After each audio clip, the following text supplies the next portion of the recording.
50지 이상이 기동을 할 수 있기 때문에 일정 거리 내에서는 적 미사일이 절대 회피하지 못합니다. KF-21은 무장에 대해서 거의 완벽한 국산화를 이루게 되고, 연평도 포격전 때 실제로 우리 해병대 장병들이 K9을 사용해가지고 포탄의 파편이 떨어지고 하는 와중에도 전투를 벌인 게 이미 시절에서 증명이 됐고, 인도 일본이 그것을 굉장히 만족하고 있습니다. 인도 파키스탄 분쟁에서 파키스탄이 굉장히 불만을 가지고 있다, 중국산 자주포에 대해서.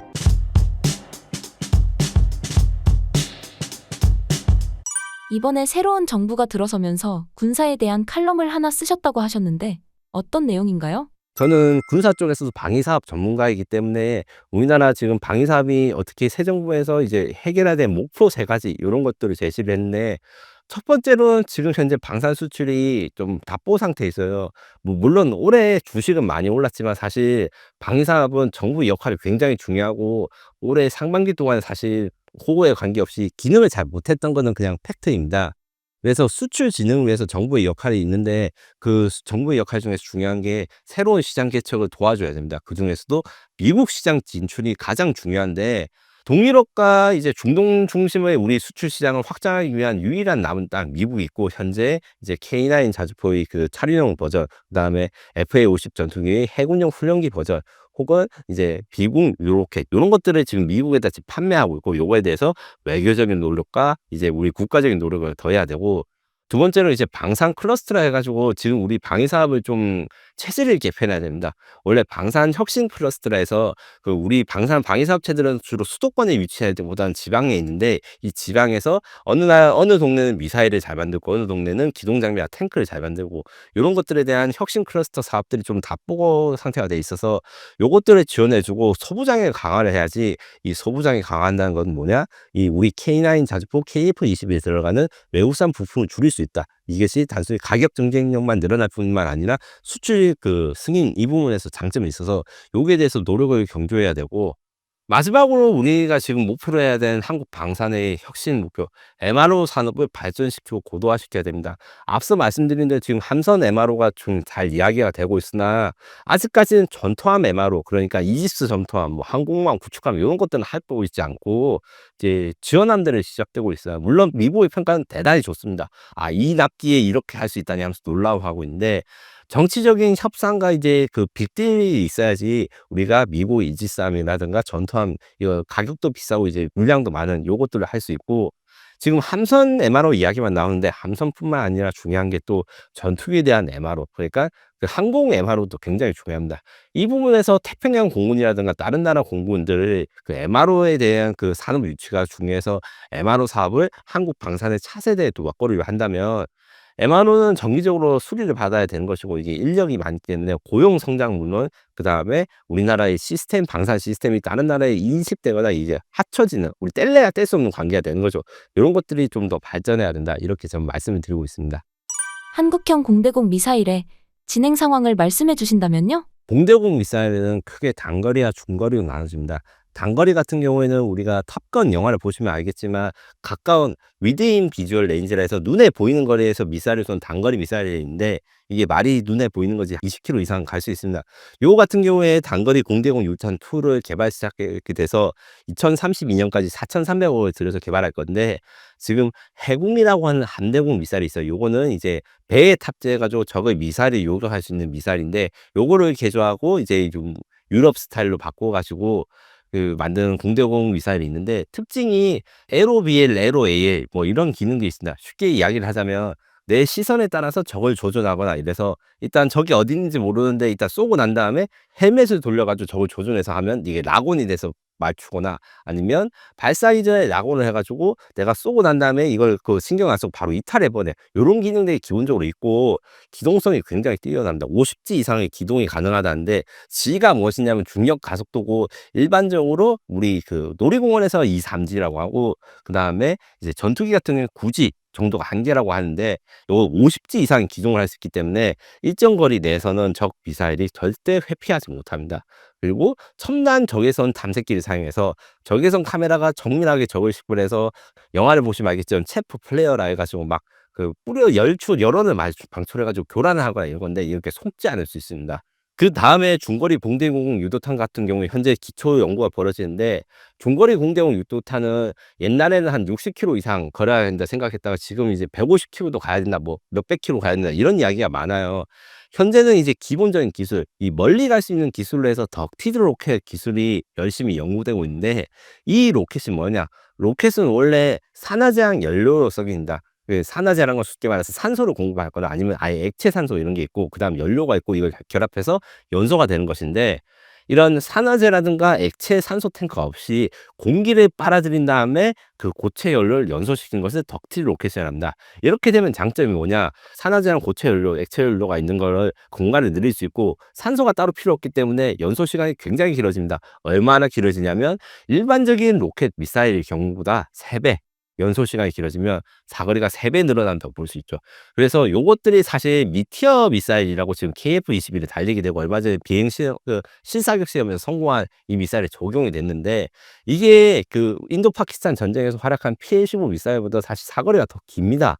요런 것 때문에 이제 잘 활용이 될 것이고, 무엇보다 데이터 링크랑 에이사 탐색기 기술이 연구됐는데, 이게 무슨 기술이냐면, 에이사 탐색기는 말 그대로 전투기 KF-21 전투기에 들어가는 에이사 레이더를 그대로 소형화해 가지고 그 미사일 레이더에 들어가는 거예요. 그러면 이 미사일이 스스로 적을 찾아낼 수 있습니다. 요게 또 인공지능 알고리즘 같은 게 도입될 것이고, 혹은 통신을 통해서 야 미사일 너 어디 있냐, 전투기랑 통신을 통해서 조용하게 발사를 하거나 혹은 정보를 교류하면서 명중률을 높일 수 있는 요런 기술들이 보유되는데, 지금 현재 같은 경우에는 이게 돈이 개발비가 많이 들어서 좀 사업 타당성 조사가 들어가지만 곧 진행될 것으로 보이고, 왜냐하면 수입산 미사일이 이제 20억에서 40억 굉장히 비싸기 때문에 이 국산화 의미가 굉장히 깊습니다.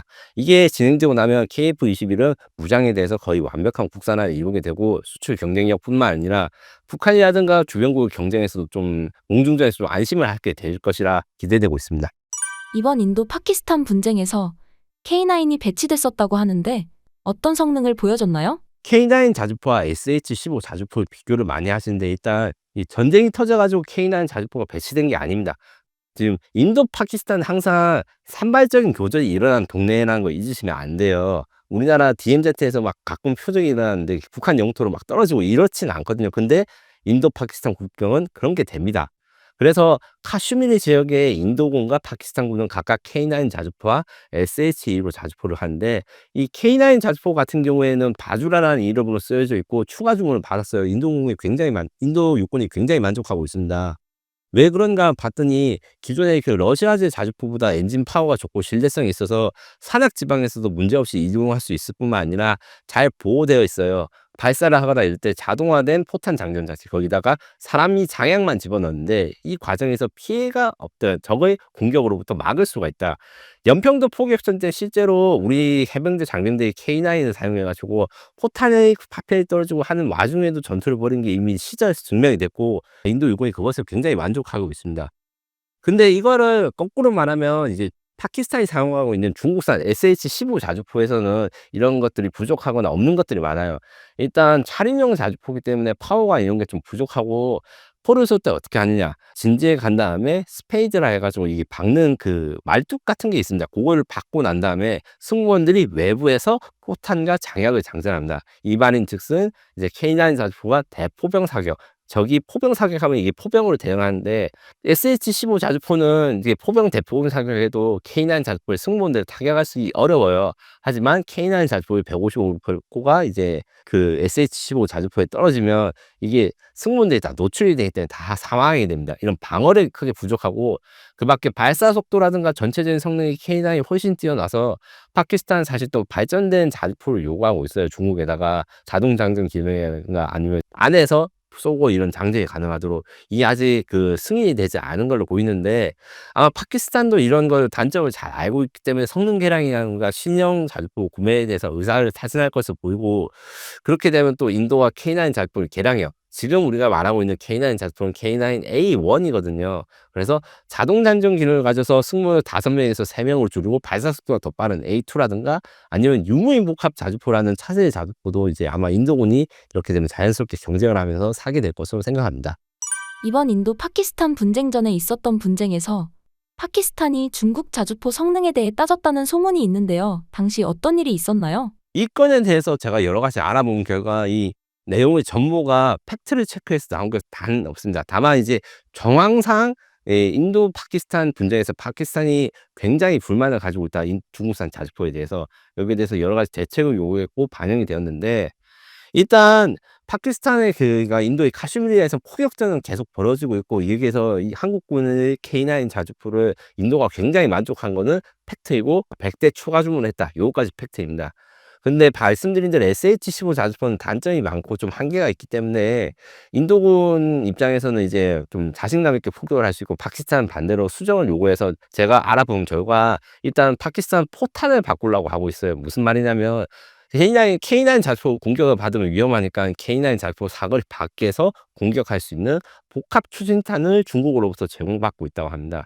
요거는 어떤 거냐면 포탄의 사거리를 늘리는 방법이 여러 가지가 있어요. 뭐 그 여러 가지 방법을 따라서 포탄의 종류가 달라지는데, 이 복합은 포탄의 사거리를 늘리는 방법을 3개 이상 적용해 가지고 있는 대로 늘린 겁니다. 그래서 약 K9 자주포는 40km 정도의 그 최대 사거리를 가지고 있는 반면, 중국은 지금 현재 50km대로 해 가지고 10km 더 늘어난 포탄을 파키스탄에 공급했고, 이러면 또 우리나라가 약한가? 그런 게 아닙니다. 우리나라도 물론 풍사에서 복합 추진단을 완성해 가지고 시험 사격이 됐습니다. 요것도 이제 또 인도에다 수출해 가지고 이 포격전에서 인도가 우위를 가질 수 있게 우리가 좀 지원을 해줄 수 있습니다. 다만 이제 실전 경험 리포트를 한다든가 이런 걸 인도에서 사실 내놓지는 않아요. 그 이번에 인도 파키스탄 공중전도 그렇고 잘 되든 안 되든 좀 비밀로 하는 경향이 있어서, 우리가 인도군이 이렇게 실전에서 활용하고 있으니까 다른 나라한테 사실 이렇게 세이지 하는 것은 조금 어렵다고 합니다. 다만 우리는 말씀드린 대로 연평도 포격전에서 이 실전에서 성능을 입증했기 때문에 해외 수출을 하거나 해외 방산 전시회를 할 때 제가 들은 이야기인데, 하나 에어로스페이스 이제 직원 중에서 해병대 포병 출신 직원분이 오셔가지고 우리가 이제 해병대가 어떻게 싸우고 이런 것들을 항상 바이어들한테 말씀을 해주신다고 합니다. 2025년 K방산 프로젝트 중 가장 주목해야 할 게 있다면 어떤 게 있을까요? 녹화 시점 기준으로 이제 가장 중요한 이벤트가 하나 오고 있습니다. 장보고 3 배치 2 잠수함이 진수가 될 예정입니다.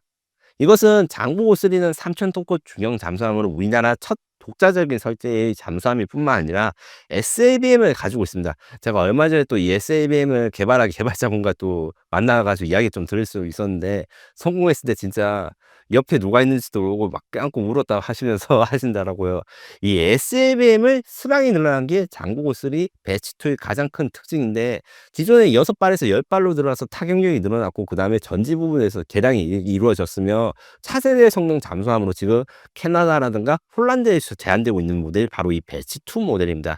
이게 곧 진수가 돼서 공개가 될 것으로 보이고, 한 명 이름도 제가 들었는데 이제 독립유공자, 그러니까 독립운동을 하신 분 이름으로 한다고 합니다. 또 주목할 게 첨단 항공 엔진 개발. 사실 제가 첨단 엔진에 대해서 지난번에 좀 설명을 드렸는데, 첨단 엔진 개발비가 좀 많이 들어요. 3조 원 이상이 듭니다. 이렇기 때문에 사실 이게 개발 승인이 나기 쉽지 않아요. 한국에서 국방 프로젝트가 몇 조 원짜리 들어가는 게 정말 어렵습니다.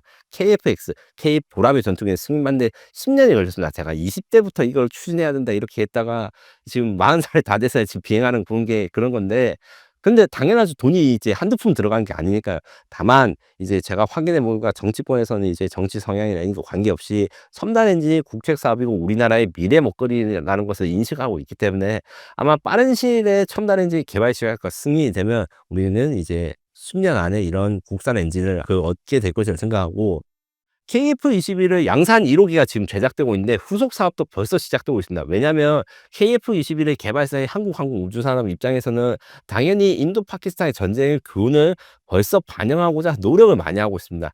이게 낙스라고 하는 프로젝트 혹은 KF-21EX라고 하는데, 낙스라고 하는 거는 KF-21뿐만 아니라 KF-21이 사용하게 되는 인공위성부터 무인기까지 여러 가지 체계를 모으는 말이고, KF-21EX는 이 낙스라고 하는 체계 속에서 개량된 KF-21을 의미하는 건데, 이게 아직까지는 좀 지지부진해요. 왜냐하면 개발이 일단 블록 1부터 완료하는 게 먼저이기 때문에. 하지만 이제 인도 파키스탄에서 중국제 J-10 전투에 이렇게 위력을 갖고, 북한도 조기 경보기라든가 신형 중거리 미사일을 가져서 동대공 능력에 대한 성능 개량 요구가 있기 때문에 아마 동시에 추진돼서 빠르게 개량돼서 스텔스화된 KF-21을 우리가 멀지 않은 시간에 보게 될 날이 올 거라 기대하고, 여기에 대한 결정도 이제 정부와 박도의 정치가 안정되어서 좀 추진될 것으로 예측됩니다. K방산이 앞으로 넘어야 할 산이 있다면 어떤 게 있을까요? 지금까지 말씀드린 걸 일종의 좀 다이제스트한 거랑 비슷한 건데, 일단 수출 규제, 특히 미국의 수출 규제를 넘어서게 되는 이 능력이 필요합니다. 미국산 부품 같은 경우에는 이제 신뢰성이 있으니까 사기 쉽죠. 사용하기도 쉬운데, 폴란드 사건, FA50에 A사 레이가 들어갈 때 수출 승인을 받는 문제라든가, 무장 같은 거에서 아이 뭐 특별히 이유가 없는데 막 1 년씩 걸리고 이런 것들도 있어요. 이런 거 이유를 설명 안 해 주는 것도 있는데 이게 너무너무 힘들거든요. 일단 뭐 돈이 어쩌고 이런 거 떠나서. 그래서 "부품 국산화가 가장 큰 과제 중에 하나다." 그리고 그걸 위해서는 중소기업이라든가 능력 있는 기업들, 그러니까 우리가 흔히 이제 대형 방위사업 기업들도 중요하지만 이 방위사업 기업들의 매출이나 기술력을 보장해 주는 협력사에 대한 성장도 같이 필요하다. 이런 말씀을 드릴 수 있고, 우리 안보적으로는 미사일을 많이 확보해야 됩니다. 일만 양탄론이라는 썰을 지금 제가 많이 이야기하고 있는데, 이게 제 혼자 말하는 이야기가 아니라 국방과학기술연구소 소장님들이 이제 연구를 하고 미사일을 하다 보니까 북한의 핵무기에 대한 대응력을 가지기 위해서 일단 공격과 방어용 미사일을 많이 갖추고 전시의 조기에 전쟁을 종결하는 것이 중요하다. 이것이 미사일 일만 양탄설입니다. 공격용 미사일, 방어용 미사일 합해서 10,000개가 있어야 됐다. 그러니까 우리가 말하는 현무 미사일이라든가 아니면 천국 미사일 같은 것들이 10,000발은 있어야지 북한에 대응할 수 있지 않나. 저는 더 많이 있어야 된다고 생각하는데, 근데 그에 비해서 아직 우리가 여러 가지 노력을 하고 양산을 많이 했는데 그 숫자가 부족해요. 그거에 대해서 늘리거나 아니면 이게 정책적으로 밀어주는 이런 정책들이 필요하고, 미래전에 대비한 게 마지막으로 필요한데, 미래전에 대비해야 되는 이유는 두 가지인데, 기본적으로 북한이 미래전에 대한 습득을 굉장히 빨리 하고 있어서 이게 좀 조심해야 된다. 우크라이나 러시아 전쟁에서 처음에 이제 우크라이나 전쟁에 투입된 북한군들은 요즘 말로 무지성 돌격이라고 하죠. 아무 상대 없이 드론 거에 대해서 싸웠다가 이제 막 죽고 인명 피해가 극심했다고 합니다. 그런데 드론 대응 전략을 익히고 스스로 북한제 드론들을 10종 이상 선보이거나 김정은 앞에서 이런 것들에서 발전 속도가 우리 예상보다 빠르게 가고 있습니다. 우리도 이런 드론, AI, 양자 같은 신형 기술들을 사용한 무기 체계를 만들 뿐만 아니라 적이 이런 무기를 사용했을 때 대응책 이런 것도 공부를 해야 됩니다. 이것이 된다면 기본적으로 우리나라의 안보를 확보할 수 있을 뿐만 아니라 대한민국의 K방산 수출 상품들은 대부분 다 재래식 전력이에요. 흔히들 요즘 이야기하는 게, 영상들을 많이 보셨으니까 흑해전차 뭐 한 대 100억 원 한다는데 그게 무슨 필요 있냐. 드론 뭐 100만 원도 안 되는데 부서진다면서 이렇게 말씀하시는 부분이 있거든요. 요런 거에 대응하기 위해서 지금 우리가 안티드론 시스템을 전차에 장착한다거나 인공지능을 항공기에 장착한다. 요런 4차 산업 기술들을 기존의 재래식 무기에 접목하는 게 지금도 하고 있습니다. 하고 있는데 더 많이 해야 되고 더 열심히 해야지 이제 수출 시장에서도 살아남을 수 있는 것이죠.